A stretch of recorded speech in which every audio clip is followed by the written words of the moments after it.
Now, one of the primary concerns of the magazine industry for a long time has been its use of models and representation of body types that is unrealistic and very unhealthy. Let's watch this video.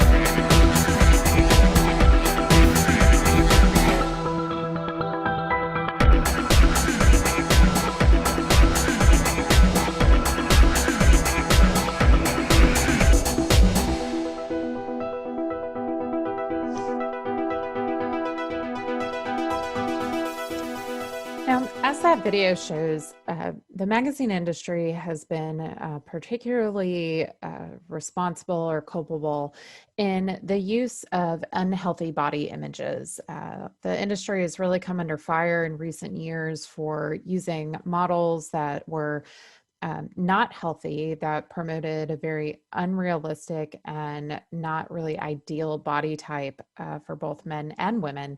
And on top of that, using Photoshop and other editing techniques to make models appear thinner, lighter, and more curvy in somewhat unrealistic ways. And this had great effects on body image for the rest of the population. In what's called social comparison theory, when we look at an image and it is presented in the media as something to be idolized or to strive for, what we will do is we will compare our own bodies and our own selves to that image and try to reach that image in the ways that we exercise, eat, and things like that.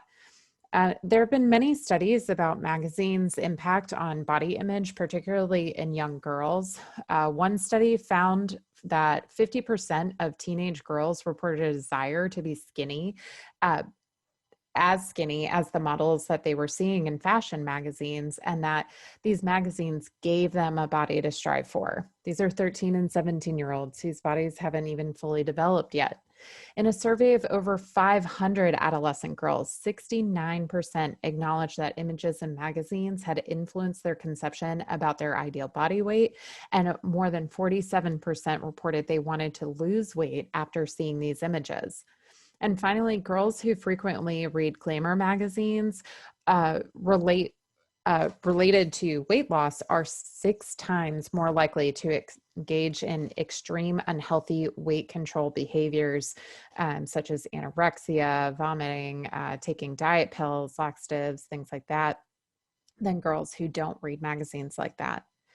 But we talk a lot about female body image, but studies have shown that male body image is also affected heavily by the media.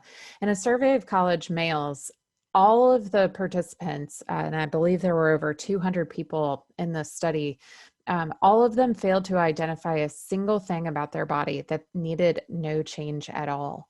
College males consider the ideal body type to be tall, muscular, six-pack, large biceps, broad-shouldered, strong, energetic, healthy, fit, handsome, V-shaped, tan, zero body fat.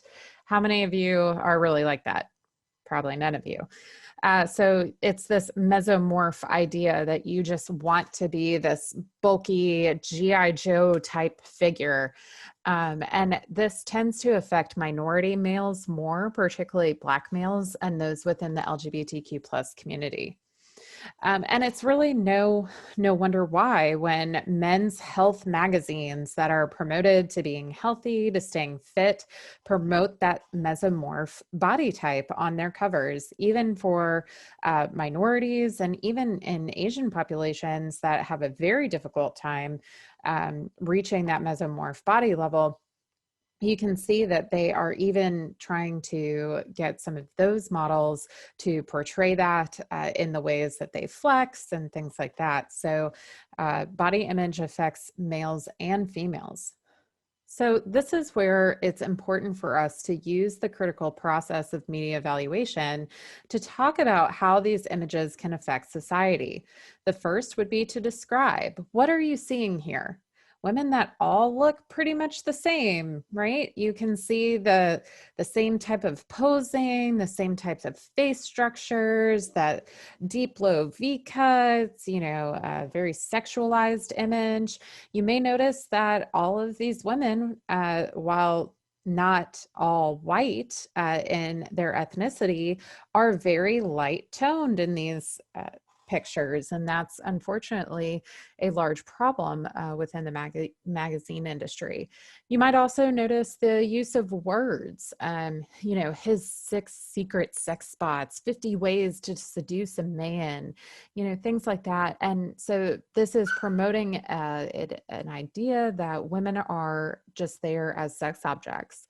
So how can we analyze these? Well, first we can see the combinations of images and words. We can think about this in terms of race or even body types. In the ways that we interpret this, we could have an unhealthy interpretation of these images and say, wow, these women are so beautiful, I want to be just like them. Or we could interpret them using a critical eye and say, most of these are photoshopped. A lot of these images don't even look like some of the models in their actual lives. We could evaluate the ways that the industry has manipulated these images. We could evaluate whether we want this to be society's ideal image type.